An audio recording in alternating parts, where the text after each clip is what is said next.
Welcome, everybody, to the Cone of Shame Veterinary Podcast. I am your host, Dr. DrAndyRoark. Guys, I got a great one today. We're doing some cardiology work with the one and only Dr. Anna McManamey, Dr. Mac, as she goes by. Gosh, she's a joy. She's a treasure. She's a treat. You are going to get so much information stuffed into your brain, so many beautiful little pearls that you're going to use in your clinical life. Oh, this is such a good episode. Guys, that's it. I'm not going to oversell it. Let's get into this. This is your show. We're glad you're here. We want to help you in your veterinary career. Welcome to the Cone of Shame with Dr. DrAndyRoark. Welcome to the podcast, Dr. Anna McManamey. How are you? Good. How are you, Andy? I am really good. I am super glad that you're here. You have been my favorite discovery of the year so far in 2022.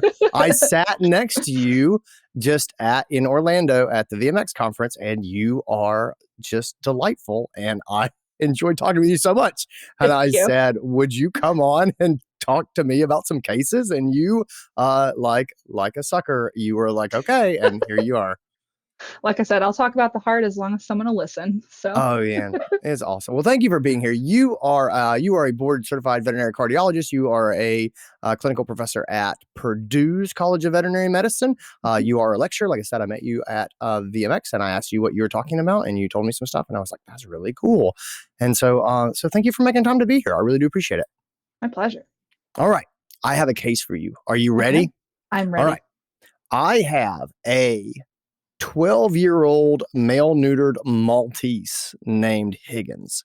Higgins' parents love him. Like, they love him a lot.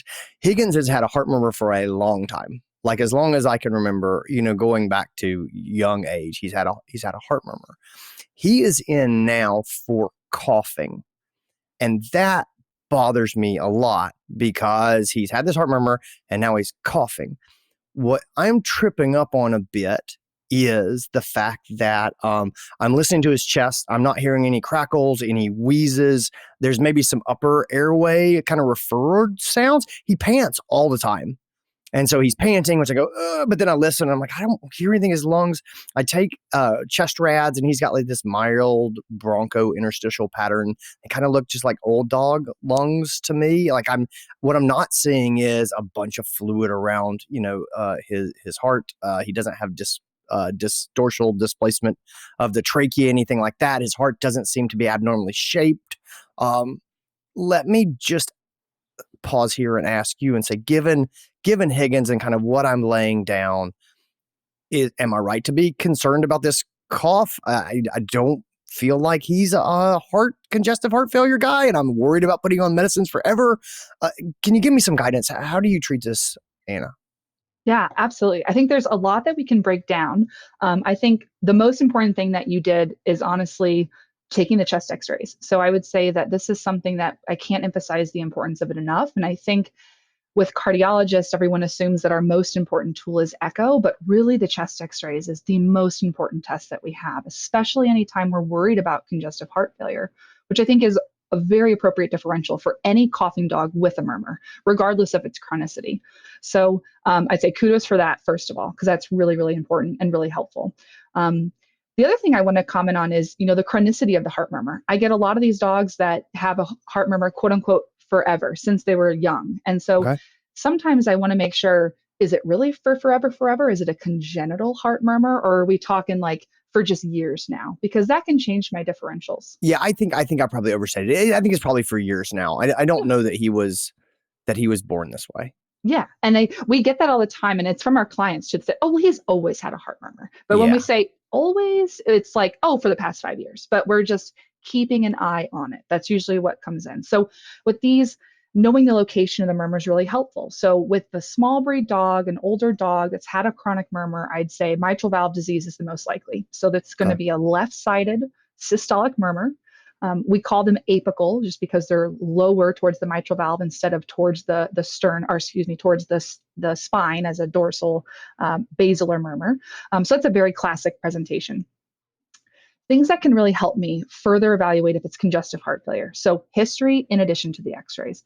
Your Okay. physical exam also helps. I think you've explained the most common problem is the auscultation of the lungs doesn't always give you the answer. Right. They're panting, they're hard to listen to. The absence of crackles and wheezes doesn't rule out congestive heart failure, but hearing crackles and wheezes doesn't rule it in either. So I think the x-rays, you have to come back to the x-rays and part of the history. So with x-rays, the classic findings of left-sided congestive heart failure, the three things that I always look for as my checklist Okay. is the left atrium enlarged?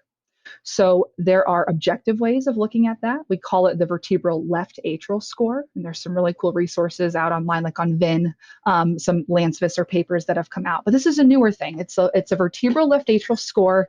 It's a way to measure the left atrium and compare it to the spinous processes.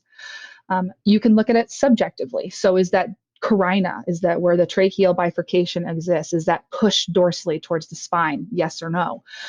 If they don't have that, then the left atrium isn't big. The second thing Okay. I look for is, are the pulmonary veins dilated? So you have your pulmonary arteries, then your bronchus, and then your vein. Your veins are central and ventral. That's the rule when you're looking at x-rays. If those pulmonary veins are bigger than the pulmonary arteries, then that's dilated, that's distended. And that Okay. tells me I have high left atrial pressure. The last thing I look for is an appropriate interstitial to alveolar pattern in the caudodorsal to perihilar lung space. And that one I think is the most tricky because that's the location in the radiographs where it's the thickest part of the chest that we're shooting through in the dog. Mm-hmm. So on a lateral x-ray, it always looks what we call busy, just quote unquote Yeah. busy. It's especially if the animal's panting or if they're expiratory, those are the lung fields that collapse. And so we see like this busier pattern in that caudodorsal lung field. So it's very easy to psych yourself out and think that there's truly edema there. So Yeah. again, checking yourself, is the left atrium big? Are the pulmonary veins distended? And then on the dorsoventral or the ventral dorsal view, so the importance of the orthogonal view is, again, looking at those lung fields, looking for that classic circle of the left atrium at the 6 o'clock position of the heart. Okay. So that's my checklist every time. Okay, I got that. Can you give me some best practices on getting radiographs on these little panting dogs? I mean, are there things that I either want to do or say to my technicians, hey, really try to catch this on inspiration? Anything, like give me any pointers to get the most useful rads that I can get. Yeah, I think the positioning and technique is huge. I think anytime, I think everyone's kind of understaffed, which is a huge problem, but Yeah. having enough hands to take them, I think is really important. Especially if you do think this animal has congestive heart failure, they might be a little bit more delicate. So having enough Yeah. hands to restrain the patient safely, I think a little bit of butorphanol in anybody is never wrong. It's very safe for the heart. It is a cough suppressant. So if the animal's actively coughing while you're trying to position it on its side, butorphanol, whether that's IV or intramuscular, works really well. If you That's give it gold. IM, though, you got to wait about 15 minutes for it to take effect. Yeah, no, that's super Yeah. useful. That was exactly my question is, he like, we're talking about a little dog that squirms and doesn't like to be on his side. And I'm going, I don't want to sedate this guy. That's Yeah. gold. Thank you for Yeah. that. Yeah. And then the other thing I would say is cardiologists, we actually prefer the dorsal ventral projection instead of a ventral dorsal. Sometimes it's easier to get and it's less stressful for the animal. So don't ever feel defeated if you can't get the VD, but you can get the DV. That's okay. All right, perfect. So if I'm looking at this little beast and let's kind of walk it through both ways. Just say, let's say that I don't feel like there's enlargement of left atrium. I'm not seeing these classic signs. How seriously do you take this? You know what I mean? When he's coughing, things like that. Where does that lead you? And then we're going to go back and say, if I see enlargement of left atrium, I'm starting to see this elevated carina, things like that. I'm assuming that's a pretty significant bifurcation in our diagnostic path. Yeah, I would agree with that. So let's say for the first path, we don't have evidence of congestive heart failure. So what do we do with that? Then I have a little bit more time. So I know, okay, whatever's causing this patient's cough, it's not probably life-threatening in the immediate Okay. sense. So I'm going to take a break. I'm going to go back and just question that owner a little bit more about the frequency of the cough, the nature of the cough, how, if anything they've done seems to initiate that cough. Because knowing the time of day it happens, knowing if it's a self-limiting cough, if it's progressed over years slowly, or if this is an acute onset, those things are really, really helpful.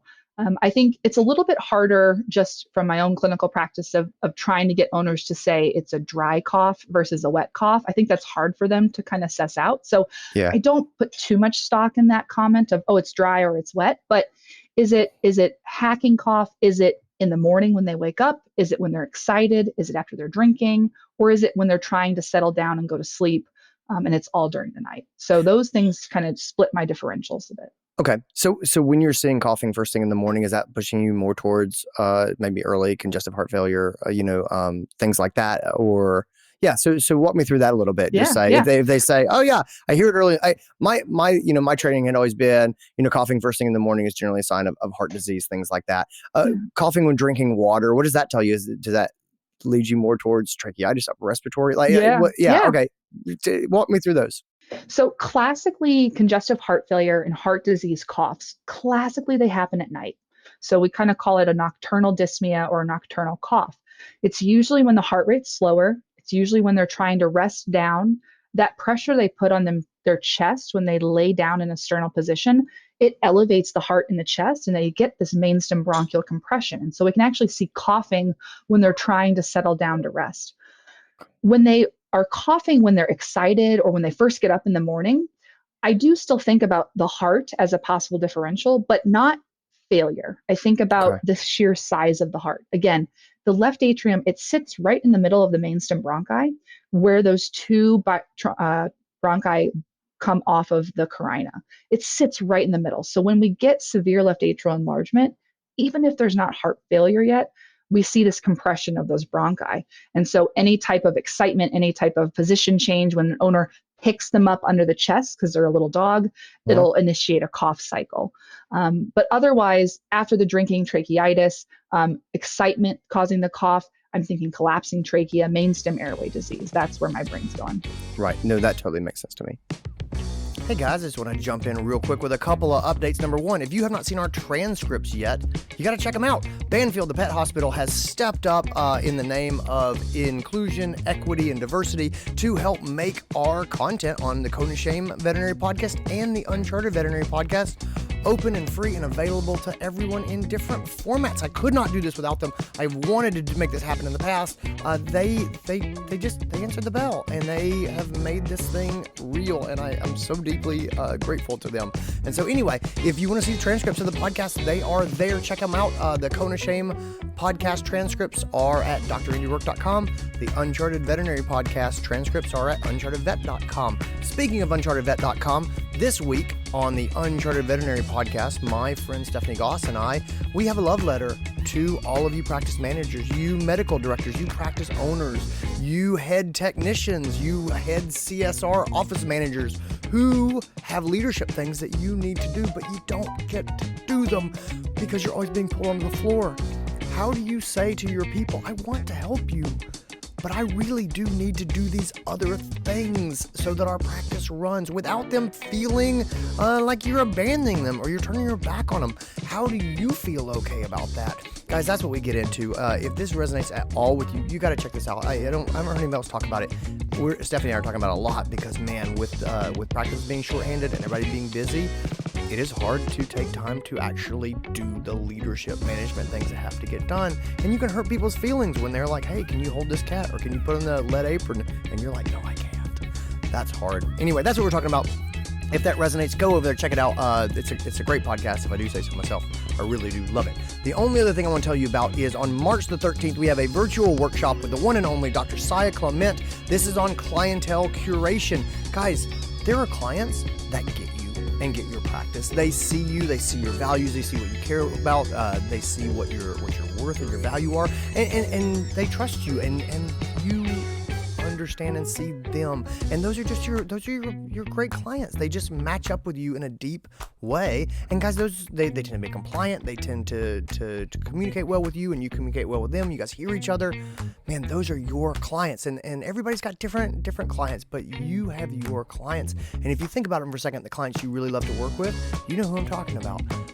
How do you find more of those clients? How do you attract those clients who get you, who get your culture, who get your values, who get your worth, who get the way that you communicate, and you enjoy working with them and they enjoy working with you? Doesn't that sound like heaven?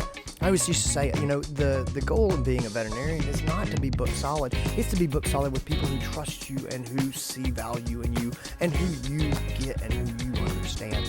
Guys, that's what this workshop is all about. It's clientele curation. How do you find your people and convince them that you are the vet for them? I'll put links in the show note. It's a 2-hour workshop. Check it out. Don't miss one. This one is going to be great. That's enough for me. Let's get back into this episode. Okay, let's walk it back and go back to left-sided heart enlargement that we see. What if on the radiographs, let's say that I'm starting to see changes in the heart. Where do you go from there? And in Higgins' case, mom and dad love Higgins, and they have some resources, and they're willing to invest them in Higgins. Where would you take this case? Yeah. So if we see cardiomegaly, so we do think that the heart is enlarged, then we kind of have two separate things. Is the heart enlarged, but there's no pulmonary venous distension and there's no pulmonary edema? So we just have enlarged heart, but no congestive heart failure. Well, okay. If he's a typical older Maltese with a chronic murmur, it's left apical systolic, it's probably mitral regurgitation. In those dogs, we do know that even before congestive heart failure happens, if their heart is a significantly enlarged size, we consider them this B2 category of mitral valve disease. And so what that means for us general folk is that starting pimobendan may actually improve some of their clinical signs. So they don't have to be in active congestive heart failure to see benefit from that drug. And it may be that their heart size is just so big, it's actually pushing on their atria.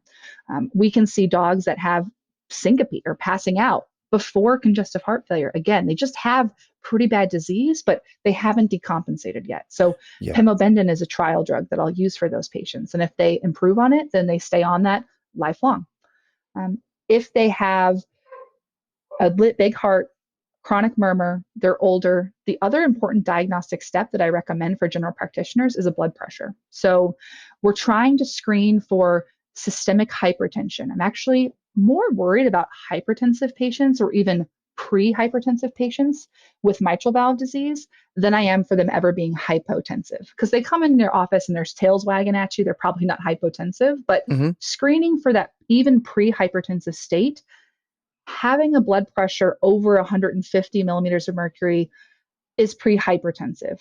Okay. Over about 160 millimeters of mercury, we call them systemically hypertensive. And then over about 180 millimeters of mercury, that's pretty significant hypertension that we're going to chalk up to more than just them being stressed in the hospital. And the reason that number is so important for us is because it really lets us know what the afterload on that left ventricle is. So if you have a leaky mitral valve and you have high blood pressure, you're actually going to have worsened mitral valve disease because of how much more work that left ventricle is doing. So that's another target for me. If a patient is coughing, has a big heart, big left atrium, no congestive heart failure, but their blood pressure is really high, I might actually start an antihypertensive in that patient and then further work up the cause for the hypertension. So that's a really important diagnostic for a cardiologist, is a blood pressure in mitral valve dogs. No, that makes a lot of sense. I'm going to be really honest and vulnerable here and say that blood pressure checks are a weakness in my game, and I don't check them as often and regularly as I should. Can you give me tips for success with canine blood pressure checks? Just things that I should have in mind as far as getting good reading, get the best results, getting reliable information. Yeah, of course. So there's two main options that we have in veterinary medicine. We have oscillometric blood pressures. So those are the ones like the little Suntex that are just little machines that you put the cuff on the limb, you push the button, and then it does everything for you. Oscillometrics will give you a systolic, a diastolic, and a mean blood pressure. The most important thing with the oscillometrics is to just make sure the heart rate it's calculating matches the heart rate of the patient. Okay. If those don't match, then it's not a real number. And you can get crazy differences. And so we always repeat that blood pressure measurement at least 3 times, sometimes up to 5 times. The oscillometric's nice because you can leave, the patient in the client's lap and just put the cuff on the limb. On the tail is actually my favorite spot, is on the tail. Okay. Push the button, say, we'll be right back. And then you can even tell the client to push the button if you want, but you can get those readings and then take the average. There's the other method, the Doppler, and the Doppler is the older method. It's really just a systolic pressure, and it does require a little bit more training, a little bit more skill to use it. But the nice thing with the Doppler is you're hearing the heartbeat, so you know that it's pretty accurate if you have the right size cuff and a technician or a doctor who's comfortable using that technique. But the biggest things are having adequate restraint, making sure the environment's as calm as it can be and the animals as calm as they can be, and then just making sure you're checking that heart rate, checking that patient, making sure the numbers make sense to you. Cool. Okay. That totally works for me. I think the other kind of big tear off, so let's say, again, that was kind of like big heart, but no congestive heart failure. Then it's going to become big heart, but we do think there's congestive heart failure. So if there's active congestive heart failure, the quote unquote emergency therapies are going to be furosemide. So that's tried and true, pure diuretic. Lasix, of course, is its other name. And then pimobendan. I really think that pimobendan is underutilized in the emergency setting. So pimobendan or vetmedin, it has two jobs. One thing that it does is it increases heart contractility. The other thing that it does is it reduces the afterload on the heart. So it equates to a lot more blood forwards, less blood backwards. And patients tolerate this very well. They really don't get hypotensive on this drug. The only trouble is it's oral. So you have to be able to get it physically in the animal. And so sometimes the stress is more than it's worth. So at the end, you can always fall back to furosemide or Lasix. It's available by mouth. You can give it injectable IV, IM, or even subcutaneously if you need to. But Gotcha. my typical dog dose of Lasix is 2 milligrams per kilogram, IV, IM, sub-Q, PO, whatever route you want to give it. And then oxygen, my mentor always told me there's no contraindication to oxygen unless the patient's on fire. So oxygen is never wrong. Oxygen, sedation, Lasix, never wrong. And then usually we're trying to get a dose of pimobendan in the short term. Okay, that makes sense. Talk to me a little bit about ACE inhibitors. Is that something that you reach for fairly early, or at all anymore? So in the emergency case, I'm looking at this dog. The classic therapy I was taught. Obviously, I was when pimobendan was brand new when I was coming out of vet school, and so it was Lasix and ACE inhibitor. Has that thought changed? Yeah, it's a great question. So there's kind of like two camps, I would say, people that are very, very motivated to use ACE inhibition whenever they can. It makes sense, I think, theoretically. The frustration that I have as a cardiologist is, try as we might, we don't have that like hefty piece of literature that shows that it makes a difference in the emergency setting or even in the preclinical setting. So unlike the EPIC and the PROTECT studies that looked at pimobendan in the preclinical heart disease cases, don't have that same evidence in enalapril, benazepril, or spironolactone. So especially with mitral valve disease, I'd say it's a little bit different when we get to DCM. But so in the asymptomatic heart disease, I don't routinely use ACE inhibitors. I use them if I have a pre-hypertensive patient, because maybe I'll get a little bit of afterload reduction, a little bit of drop in blood pressure, so that'll help. In the congestive heart failure patient, we do know that makes a difference in their long-term survival. So it's not a drug that I consider emergent.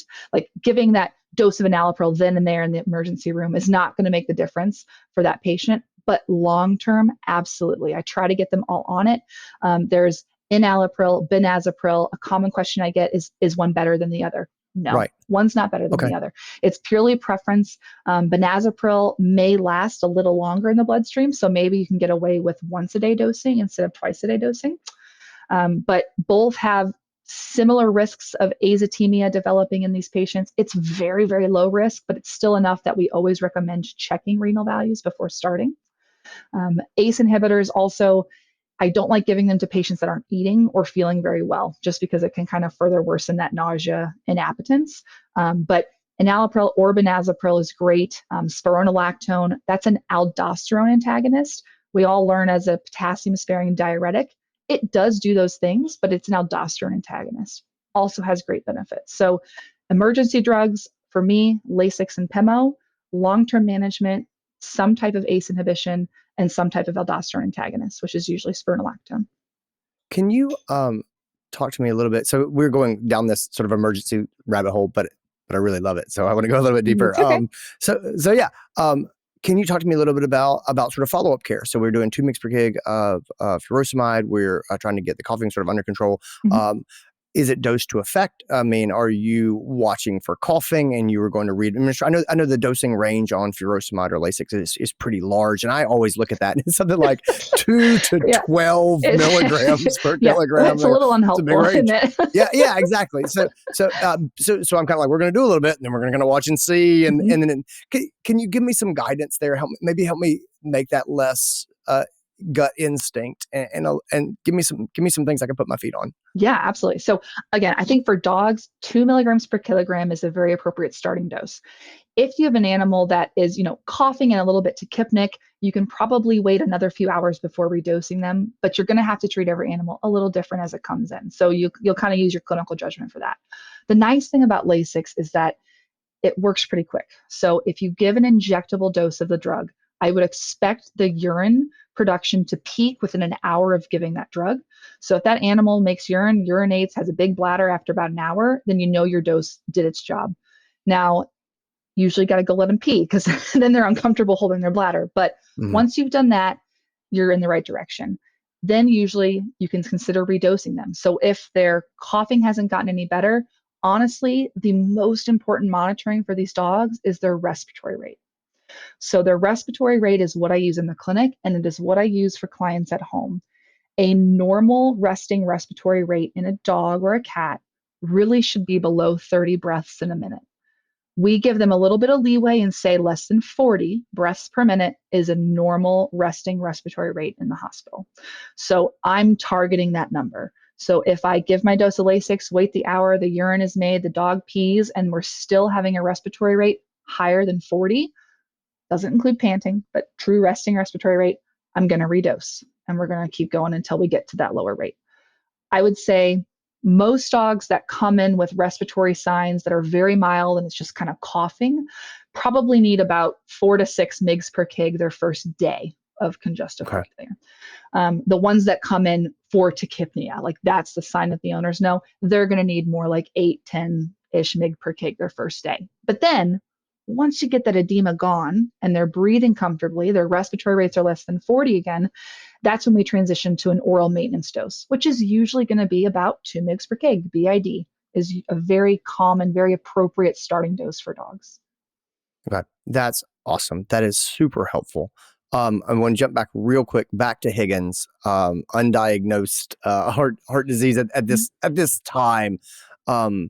Any final pearls of advice for me? Any words of wisdom? Anything I want to make sure I don't mess up? Any pitfalls I should look out for as I go and kind of re-engage with this case and start to take it forward?